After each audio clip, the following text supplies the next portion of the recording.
Çin Devlet Başkanı Xi Jinping, Güney Çin Denizi'ndeki komutanlara çağrıda bulunarak savaşa hazırlanmalarını istedi.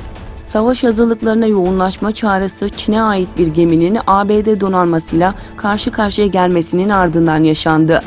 ABD askeri varlığı sebebiyle Güney Çin Denizi'nde gerilim yaşanırken, bölge ticari yollar üzerinde olması sebebiyle büyük önem taşıyor.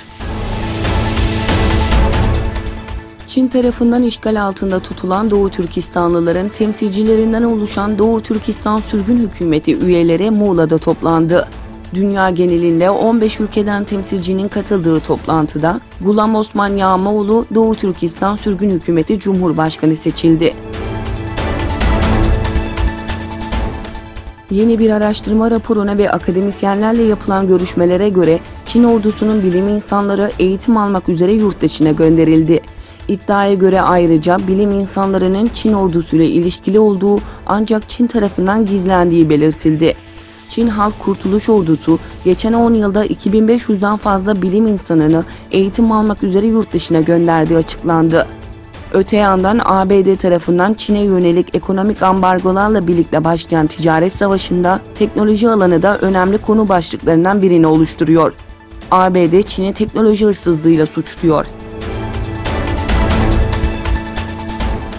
Çin'de dünya genelinde yasaklanmış olmasına rağmen hala ozon tabakasını incelten tehlikeli bir kimyasal bileşik kullanıldığı bildirildi.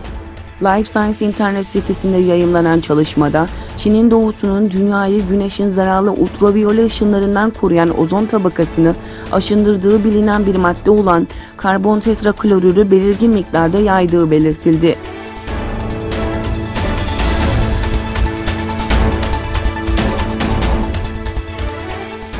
AB üyesi 8 ülke Rusya'ya Ukrayna'nın doğusundaki Donbas bölgesinde 11 Kasım'da düzenlenmesi planlanan yasa dışı ve sözde seçimlere nüfuzunu kullanarak son vermesi ve ayrılıkçılara finansal ve askeri desteğini kesmesi çağrısı yaptı.